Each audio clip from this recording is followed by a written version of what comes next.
Amen. Est-ce que tu peux acclamer Jésus? Acclamons le Seigneur. Acclame plus fort, acclame Jésus. Celui qui a vaincu, celui qui est assis à la droite de Dieu le Père. Alléluia. Amen. Amen. Bonsoir à tous. Que Dieu bénisse ta présence ce soir. Je suis dans la joie d'être ici ce soir. Je rends grâce à Dieu qui me donne ce privilège de parler de sa part. Je dis merci aussi à papa, à maman, ainsi qu'à tous les collaborateurs du pasteur pour la marque de confiance. Merci à toi aussi qui es là. Que Dieu te bénisse et je prie que Dieu te parle ce soir. Amen. Que Dieu nous bénisse. Dans ce grand thème dans lequel nous sommes en semaine, qui est comment se préparer à la nouvelle saison, ce soir je veux parler de l'obéissance, le chemin vers la nouvelle saison. L'obéissance, le chemin vers la nouvelle saison. Est-ce que tu peux le dire à ton voisin? L'obéissance, le chemin vers la nouvelle saison. Amen. Rapidement, nous allons lire 2 passages de la Bible. Nous sommes debout, s'il vous plaît. Nombre 32, versets 11 à 12.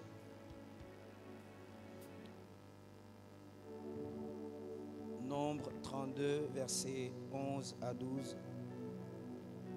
Après ça, nous allons lire 1 Samuel 15, verset 22. Nombre 32, 11 à 12, la Bible dit: ces hommes qui sont montés d'Égypte depuis l'âge de 20 ans et au-delà ne verront point le pays que j'ai juré de donner à Abraham, à Isaac et à Jacob, car ils n'ont pas suivi pleinement ma voie. Verset 12. Excepté Caleb, fils de Jéphuné, le Kénésien, et Josué, fils de Nun, qui ont pleinement suivi ma voie.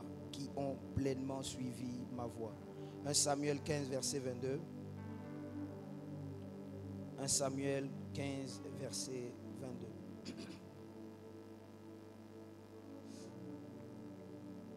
La Bible dit: l'Éternel trouve-t-il du plaisir dans les holocaustes et les sacrifices, comme dans l'obéissance à la voix de l'Éternel? Voici, l'obéissance vaut mieux que les sacrifices, et l'observation de sa parole vaut mieux que la graisse des béliers. Amen. Nous pourrons nous asseoir, s'il vous plaît.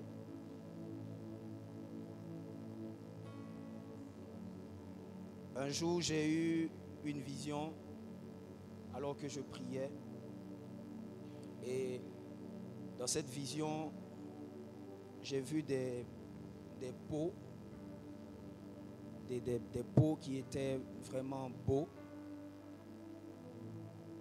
Et c'était des pots qui étaient comme une file. C'était long et ça allait croissant. Mais il y a une chose que j'avais remarqué, c'est que dans ces pots, il y avait de l'huile. Il y avait de l'huile qui était à ras-bord et qui descendait au bord des pots. Et le pot le plus proche était le plus petit, et plus ça s'éloignait, plus les pots grandissaient. Et quand j'ai demandé à Dieu ce que cela signifiait, il m'a dit: le pot représente une période, une saison. Et dans le pot, il y a l'huile qui est la représentation de l'onction. Chaque fois que je t'appelle dans une période, dans une saison, je dispose d'une onction pour cette saison.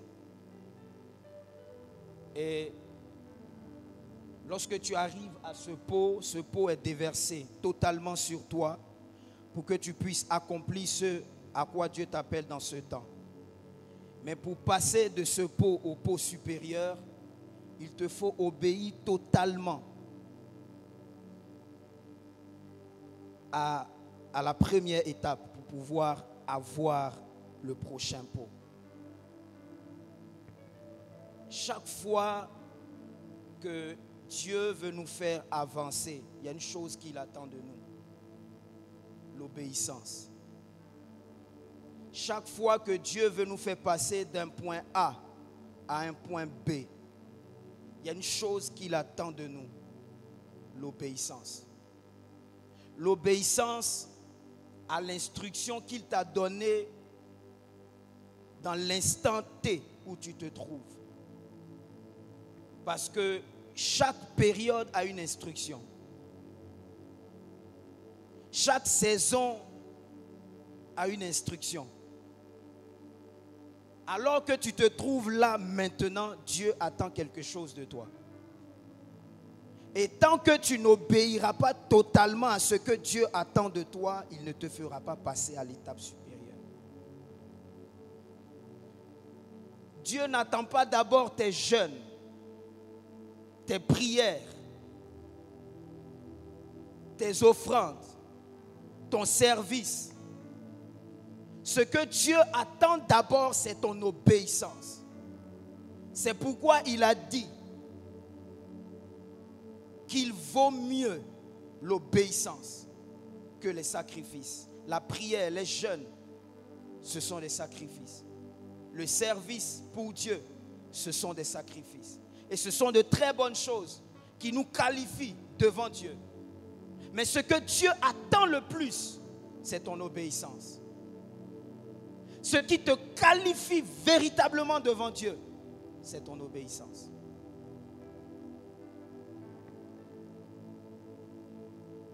Si tu étais focalisé sur des choses à faire, sur un service, sur un sacrifice, sur des efforts que tu devais faire, aujourd'hui, je viens te dire par le Saint-Esprit que ce que Dieu attend de toi, c'est l'obéissance. C'est l'obéissance qui te fera entrer dans une nouvelle saison. Tant que tu n'obéis pas à l'instruction de Dieu, quels que soient tes sacrifices, tu croiras que tu avances. Mais en réalité, tu n'avances pas. Parce que ce qui permet à Dieu de dire que il n'y a que Caleb et Josué qui entreront en Canaan, c'est leur obéissance. Tout le peuple est sorti par la puissance de Dieu. Mais il n'y a que Josué et Caleb qui sont entrés, pas par la puissance, par l'obéissance.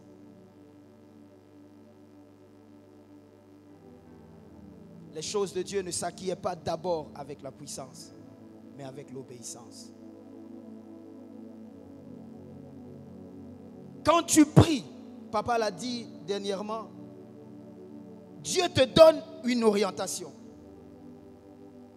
Et tu dois obéir à cette orientation pour pouvoir entrer dans la nouvelle destinée. Quand tu te mets devant Dieu, Dieu te donne une instruction. Mais tant que tu n'obéis pas, tu n'entreras pas. Tu n'entreras pas. Tu n'entres pas parce que tu es Moïse. Tu n'entres pas parce que tu es fort, parce que tu parles avec Dieu face à face. Non. Parler avec Dieu face à face, manifester la puissance, ça te donne l'orgueil même de frapper le rocher. Mais ce n'est pas ça qui te fait entrer. Ce qui te fait entrer, c'est lorsque Dieu te dit parle. Et tu parles. Quand tu es capable de frapper, mais Dieu te dit parle. Et tu parles. Quand tu es capable de faire, Dieu te dit ne fais pas. Et tu ne fais pas.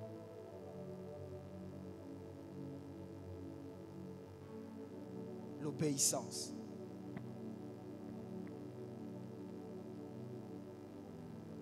l'obéissance. Il n'y a personne, quand on parcourt la Bible, qui échappe à cette règle.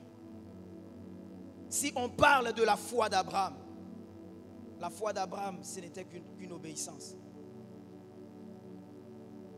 Quand on parle de David, l'homme selon le cœur de Dieu, il était obéissant. Quand Dieu lui disait attaque, il attaquait. Tu n'attaques pas, il n'attaque pas. L'obéissance.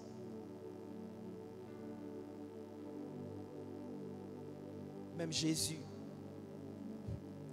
la Bible dit, il s'est rendu obéissant. Obéissant. Avant d'avoir le nom qui est élevé au-dessus de tout nom, il s'est rendu obéissant. Il était puissant, il était fort. Après un jeûne, des anges venaient le fortifier. Des anges l'apportaient même la nourriture. Qui parmi nous ici a déjà reçu la visite d'un ange pour manger? Jésus recevait ça.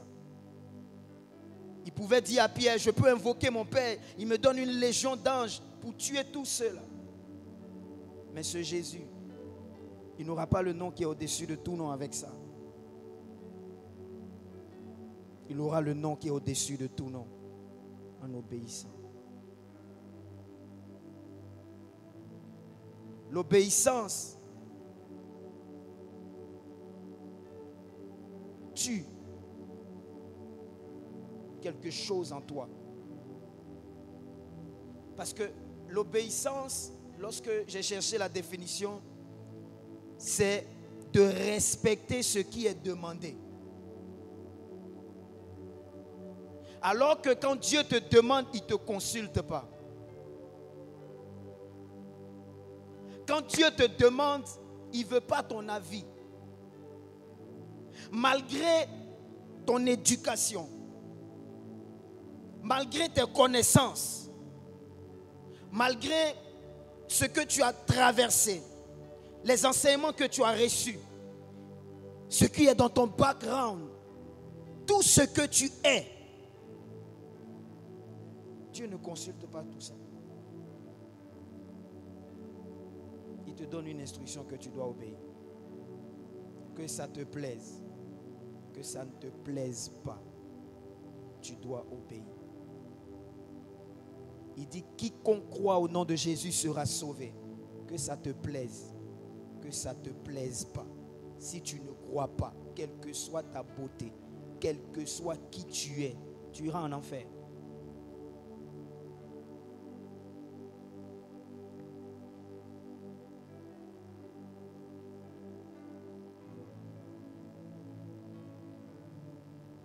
Souvent, Dieu nous demande une action, faire quelque chose.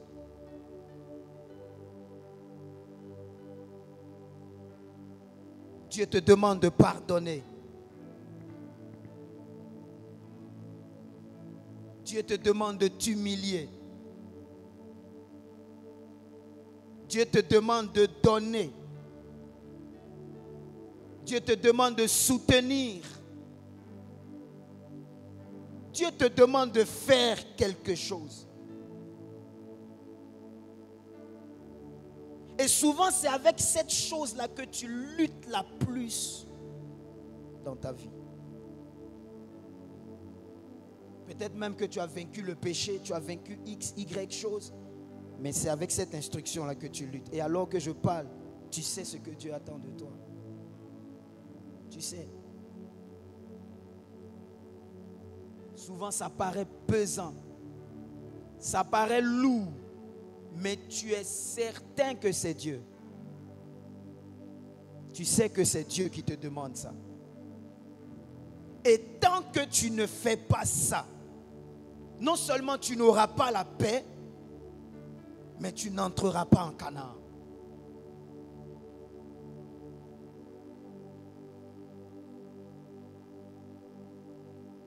Parce que la paix de Dieu nous est donnée lorsqu'on lui fait totalement confiance. Celui qui fait totalement confiance se donne totalement à Dieu. Celui qui fait totalement confiance n'a que faire de ce que vont penser les gens autour de lui. Celui qui fait totalement confiance en Dieu, il fait totalement confiance en Dieu. Si je t'ai expliqué, si tu as compris, gloire à Dieu. Mais si tu n'as pas compris, gloire à Dieu. Mais je le ferai.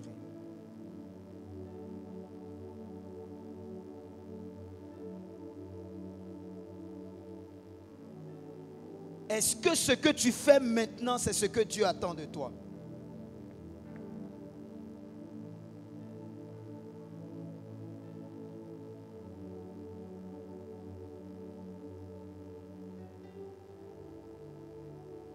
L'obéissance.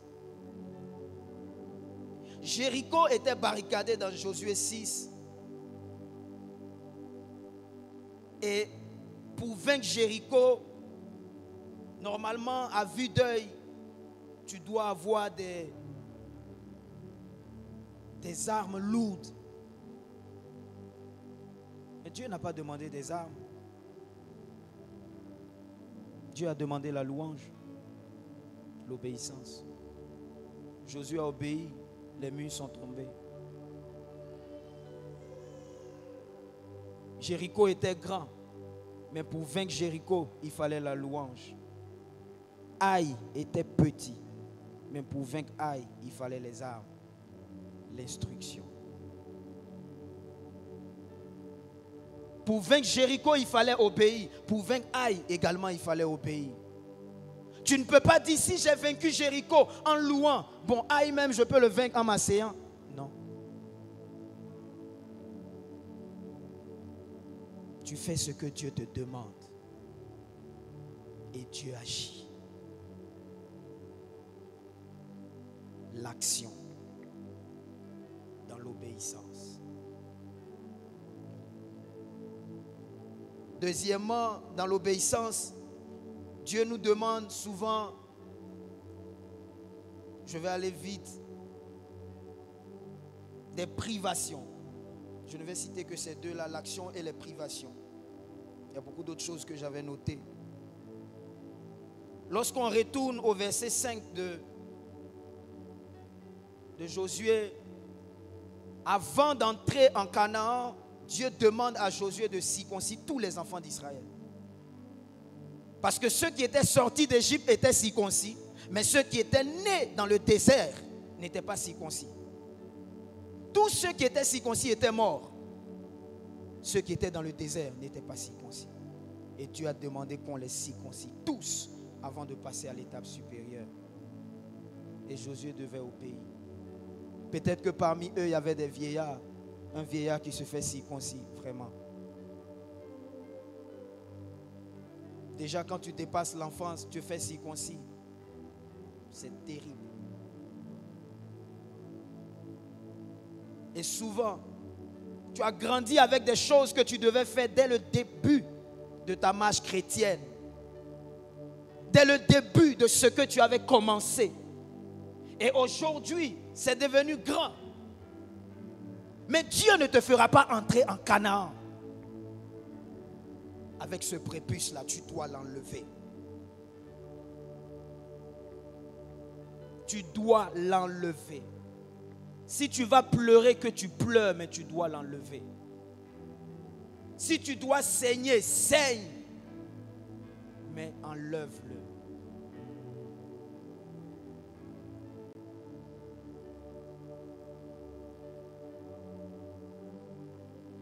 La circoncision, ça fait mal. Ce sont des choses auxquelles nous nous sommes attachés. Des choses peut-être même qui ont bâti des choses dans notre vie, qui nous ont aidés à un certain moment de notre vie. Mais Dieu dit maintenant tu dois te séparer. Il dit maintenant tu dois arrêter ça. Tu dois arrêter cette relation-là. Tu dois te séparer de cet ami-là. Vous avez grandi ensemble, c'est vrai. Vous avez vécu des choses ensemble, c'est vrai. Vous avez beaucoup de souvenirs et quand vous parlez, vous avez l'impression de ne pas vous arrêter, c'est vrai. Mais Dieu te dit, cet ami ne t'aidera pas parce qu'il est païen.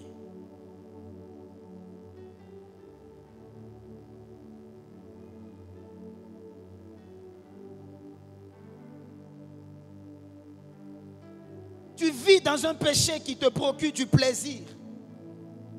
C'est du plaisir, c'est vrai. Mais Dieu te dit, arrête ce plaisir pour l'avoir lui.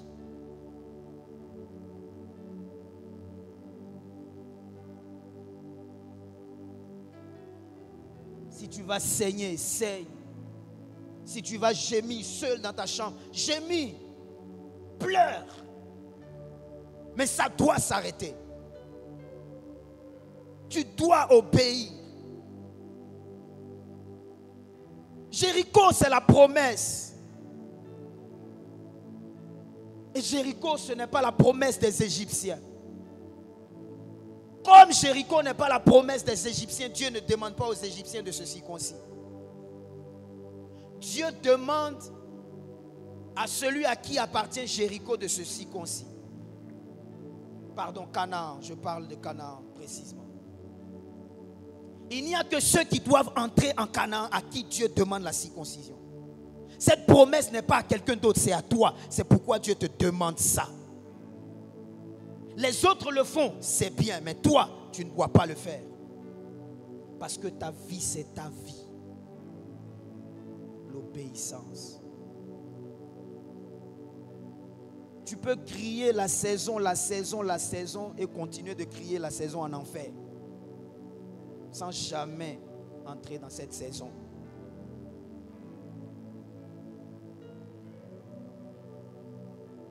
L'obéissance. Lorsqu'on proclame une bénédiction sur toi, demande toujours à Dieu, que dois-je faire pour entrer dans cette bénédiction? Lorsque Dieu te promet, demande toujours à Dieu, que dois-je faire pour entrer dans cette promesse? C'est pourquoi un prophète qui te révèle ton numéro de téléphone, là où tu as fait ton enfance, qui te révèle des choses sans te donner l'instruction de Dieu, il t'a menti, il t'a trompé.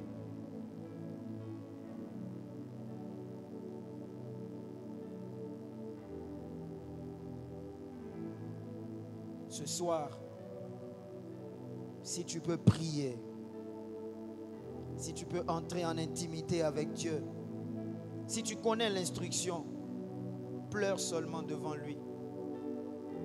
Abandonne-toi seulement. Dis à Dieu seulement, me voici.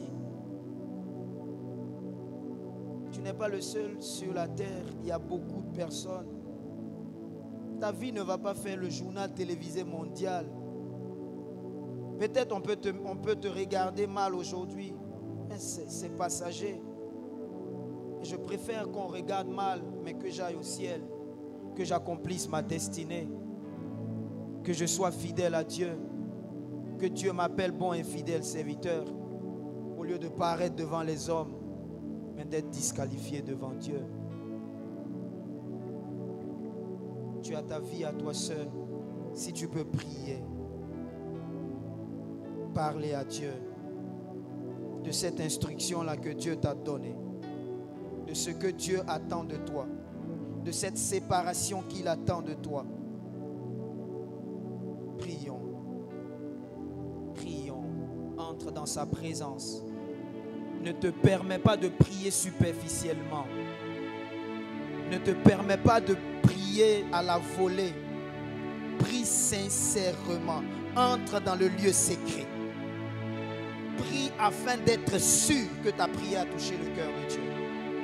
Prions au nom de Jésus.